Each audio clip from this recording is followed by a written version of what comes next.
आज हम लोग कोलॉइड का वर्गीकरण का दूसरे टाइप से देख रहे हैं। कल हम लोग पढ़े थे भौतिक अवस्था के आधार पर कोलॉइड का वर्गीकरण, लेकिन सबसे महत्वपूर्ण बात है कोलॉइड के कण का आकार। सबसे इंपॉर्टेंट है कोलॉइड के कण का आकार को याद रखना है कि इसके कण का आकार होता है जो 1 नैनोमीटर से 1000 नैनोमीटर के बीच में होना चाहिए, तो वही वो कोलॉइड होगा। सबसे इंपॉर्टेंट है कण के आकार। कण का आकार पर ही टोटल कंडीशन निर्भर करता है। तो आज हम लोग दूसरा टाइप में पढ़ेंगे, प्रक्षेपित अवस्था और प्रक्षेपण माध्यम के आकर्षण बल के आधार पर, यानी कि अन्योन्य क्रिया, आकर्षण बल के आधार पर अर्थात अन्योन्य क्रिया के आधार पर। तो कोलॉइड है जो आकर्षण बल के आधार पर प्रक्षिप्त अवस्था, याद होगा आपको, प्रक्षिप्त अवस्था ऐसे लेके समझिए कि यहाँ विलेय है, अब प्रक्षेपण माध्यम समझिए विलायक है, यानी विलेय और विलायक। प्रक्षिप्त अवस्था जिसको मिलाया जाता है, प्रक्षेपण माध्यम जिसमें मिलाया जाता है। प्रक्षिप्त अवस्था, प्रक्षेपित अवस्था माने जिसको मिलाया जाता है, और प्रक्षेपण माध्यम जिसमें मिलाया जाता है।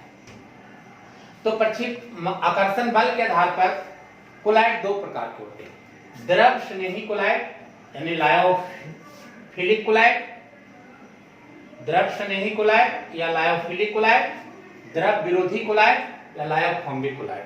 तब आकर्षण बल के आधार पर ये दो प्रकार का है, द्रव स्नेही कोलॉइड और द्रव विरोधी कोलॉइड। तो द्रव स्नेही का मतलब क्या है, ये देखिए, ये दोनों कंडीशन है जो आपको समझना है। द्रव स्नेही, स्नेही माने प्यार मोहब्बत, और द्रव विरोधी माने हेट, भागना, दूर करना, फोबिक।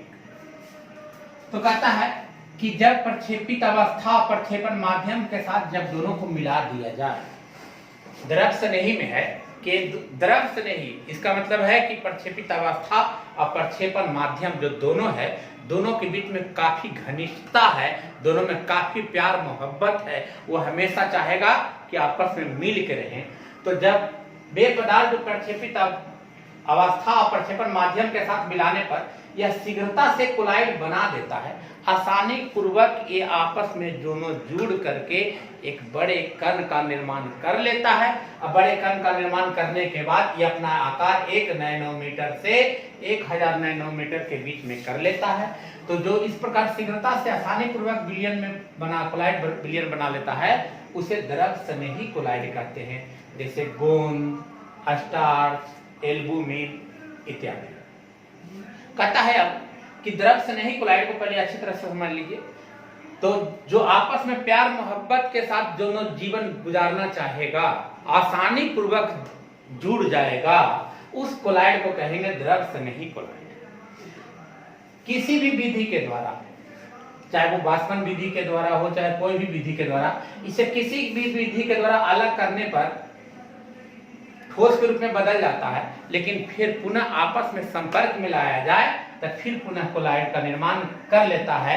आपस जब दोनों को किसी भी विधि के द्वारा अलग करेंगे तो वह ठोस के रूप में बदल जाएगा, लेकिन फिर पुनः दोनों को आपस में लाएंगे तो फिर पुनः मिलकर के कोलॉइड बनाने का प्रयास कर ले, कोलॉइड बनाएगा, क्योंकि इसमें काफी मात्रा में आपस में दोनों का प्यार मोहब्बत जुड़ा हुआ है। यह उत्क्रमणीय है। अब उत्क्रमणीय है का मतलब है कि उल्टा दिशा में होता है। कैसे? ठोस के रूप में बदल गया, अब फिर दोनों को जब संपर्क में लाएंगे तो संपर्क में लाने के बाद फिर पुनः कोलॉइड के रूप में बदल गया, इसका मतलब यह उत्क्रमणीय है। और यह अस्थायी होता है, इसे विलायकीकरण की प्रवृत्ति अधिक होती है। इसे विद्युतीय क्षेत्र के प्रभाव में किसी भी दिशा में, विद्युतीय क्षेत्र का प्रभाव किसी भी दिशा में हो भी सकता है और या तो किसी भी दिशा में नहीं भी हो सकता। दोनों कंडीशन है, किसी भी दिशा में हो भी सकता है या किसी भी दिशा में नहीं भी हो सकता है। इसमें प्रकीर्णन की घटना कम होती है। द्रव स्नेही कोलॉइड में प्रकीर्णन की घटना आगे हम लोग देखेंगे। इसके प्रॉपर्टी कोलॉइड के गुण में है प्रकीर्णन की घटना, इसको विस्तृत वहां जानेंगे। अस्क्राइटिक ऐसे समझ लीजिए, प्रकीर्णन का मतलब छितराना, अस्क्राइट होने की घटना, कि कोलॉइडी विलयन है, उसे किसी प्रकाश पुंज को गुजारेंगे तो टकराने के बाद वहां से वो प्रकीर्णन हो जाता है। अब प्रकीर्णन के कारण ही आकाश का रंग नीला दिखाई पड़ता है, फिजिक्स में पढ़िए। इसमें प्रकीर्णन की घटना कम होती है, द्रव स्नेही कोलॉइड में प्रकीर्णन की घटना कम होती है। अब कैसे समझ लीजिए, ध्यान दीजिएगा इसको, द्रव स्नेही कोलॉइड में कैसे। अब कहता है इसमें किसी भी विधि के द्वारा अलग करने पर ठोस में बदला जा सकता, कोई भी विधि के द्वारा इसको बदल सकते हैं। समझिए भाई,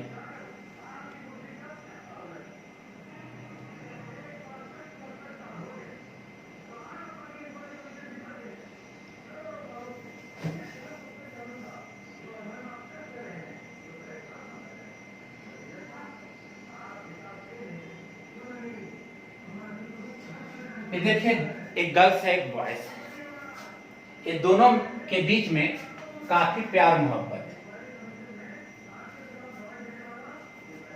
ये दोनों के बीच में काफी प्यार मोहब्बत है।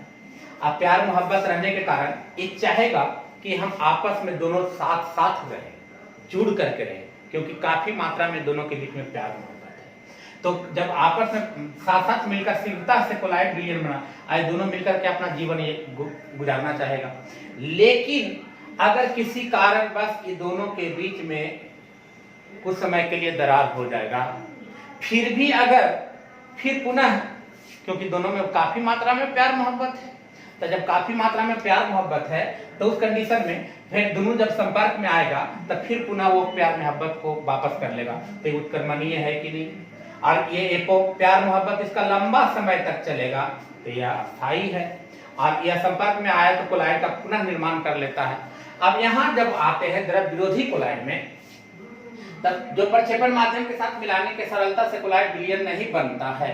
अब इसमें सरलता से कोलॉइड विलयन नहीं बनेगा, क्योंकि इसके कण का आकार छोटे छोटे होते हैं। इसके तुलने में इसका कण का आकार जो होते हैं विरोधी का, वो छोटे होते हैं।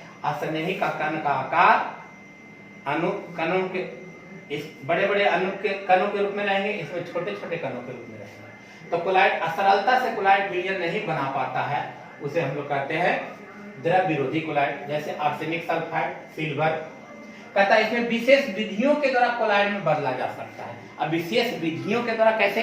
अब देखिए सेम कंडीशन आइए अब यहां समझने के लिए।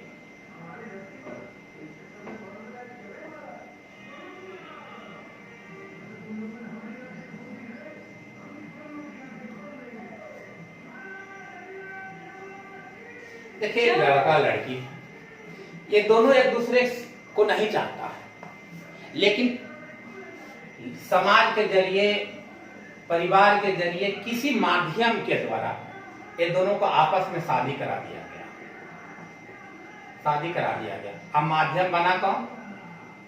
समाज बना, परिवार बना, उसके सास ससुर बने। तो कहता है अब जब दोनों एक दूसरे को नहीं चाह रहा है तो ये लंबा समय तक नहीं चलेगा, कभी ना कभी किसी बीच में दरार आए। ये दोनों एक दूसरे को नहीं चाहता है और ये एक दूसरे को काफी मात्रा में चाहता है, तो इसका प्यार मोहब्बत लंबा समय तक चलेगा। कितना भी दरार आ जाएगा फिर भी प्यार मोहब्बत जुड़ जाएगा। लेकिन यह दोनों एक दूसरे को नहीं चाहता है, तब प्रक्षेपण माध्यम के साथ मिलाने पर सरलता से कोलॉइड विलयन में नहीं बनाया। इसको तो हम लोगों ने सब दबाव डाल करके शादी ब्याह करा दिया। अब शादी ब्याह करा देने के बाद अब इसके विशेष विधियों के द्वारा, तब विशेष विधि आया कौन? शादी ब्याह का विशेष आया कौन? यह समाज, उसका सास ससुर बाप माए सारे परिवार, विशेष विधियों के द्वारा कोलॉइड में बदला जा सकता है। अब किसी कारण बस तो दोनों आपस में चाह नहीं रहा था, अब इसके बीच में दरार हो गया। तब फिर ये जो चाह रहा था कि दोनों आपस में चाह रहा था कि हम नहीं इसके साथ प्यार मोहब्बत में रहें, आई बीच में किसी कारण बस दरार में आ जाएगा, तो फिर कहने लौट के आएगा। यह अस्थायी होता है। जब जो जिससे नहीं पट रहा है तो वह हमेशा क्या होता होगा? अस्थायी होगा। यह अनुत्क्रमणीय है। एक बार विभक्त हो जाने के बाद फिर पुनः दोनों आपस में नहीं जुटेगा, तो यह कहलाएगा द्रव विरोधी कोलॉइड। ये इसके विलयीकरण की प्रवृत्ति कम होती है। यह विद्युतीय क्षेत्र का प्रवाह एक ही दिशा में होता है, या किसी भी दिशा में हो भी सकता है, ऐसे किसी भी दिशा में नहीं हो सकता है। तो इसके विद्युतीय क्षेत्र का प्रभाव एक ही दिशा में होता है। इसमें प्रकीर्णन की घटना अधिक होती है। द्रव स्नेही कोलॉइड के तुलना में द्रव विरोधी कोलॉइड का प्रकीर्णन की घटना अधिक होती है।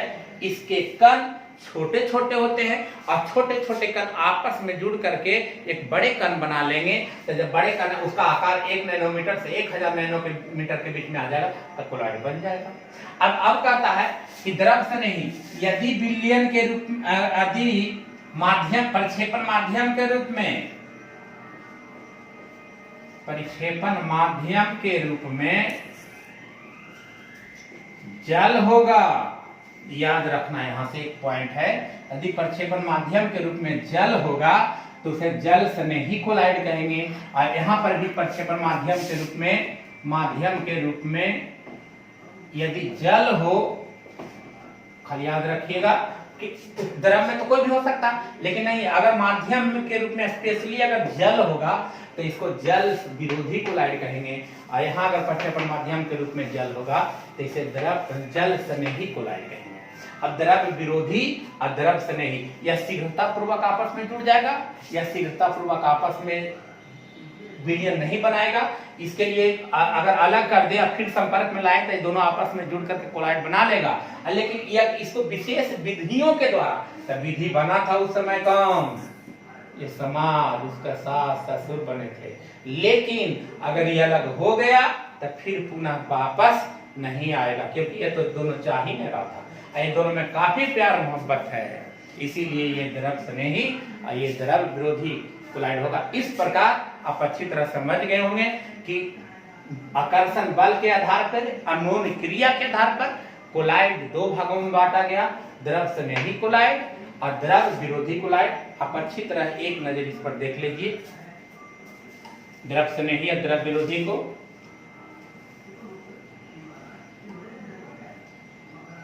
अब इसी में स्कंदन, इसके स्कंदन उत्कर्मणीय होते हैं, इसके स्कंदन अनुत्कर्मणीय होते हैं।